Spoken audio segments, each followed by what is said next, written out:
স্যান আন্তোনিওর ভুতুড়ে রেললাইন। এই ভয়ঙ্কর গল্পের জন্ম ১৯৩৮ সালের ১ ডিসেম্বরের একটি মর্মান্তিক স্কুল বাস দুর্ঘটনা থেকে। কিংবদন্তি অনুসারে একটি স্কুল বাসে প্রায় ৩০ জন শিশু তাদের হাই স্কুলে যাচ্ছিল।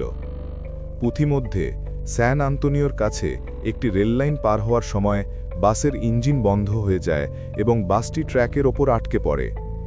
ঠিক সেই মুহূর্তে দ্রুত গতিতে ছুটে আসা একটি ট্রেন সেই বাসটিকে সজোরে ধাক্কা মারে। এই ভয়াবহ দুর্ঘটনায় বাসের ভেতরে থাকা সব শিশুই নিহত হয় এবং তাদের দেহ ট্র্যাকের চারপাশে ছড়িয়ে পড়ে। বলা হয়ে থাকে তাদের আত্মারা আর কখনো সেই স্থান ত্যাগ করেনি। স্থানীয় জনশ্রুতি অনুযায়ী স্যান আন্তোনিওর শেন রোড এবং ভিলেমান রোডের সংযোগস্থলে অবস্থিত এই রেললাইনটি আজও ভুতুড়ে। রাতে যারা এখানে পরীক্ষা করতে আসে তারা তাদের গাড়িটি রেললাইনের ওপর নিউট্রাল গিয়ারে রেখে দেয়। এরপর যা ঘটে তা অত্যন্ত রহস্যজনক।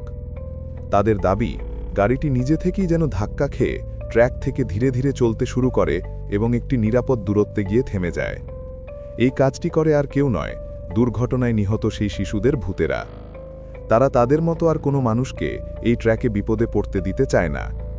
এছাড়াও অনেকেই সময় গাড়ির কাঁচের ওপর ছোট ছোট হাতের ছাপ দেখতে পাওয়ার এবং শিশুদের ফিসফিসানি বা হাসির শব্দ শোনার দাবি করেন।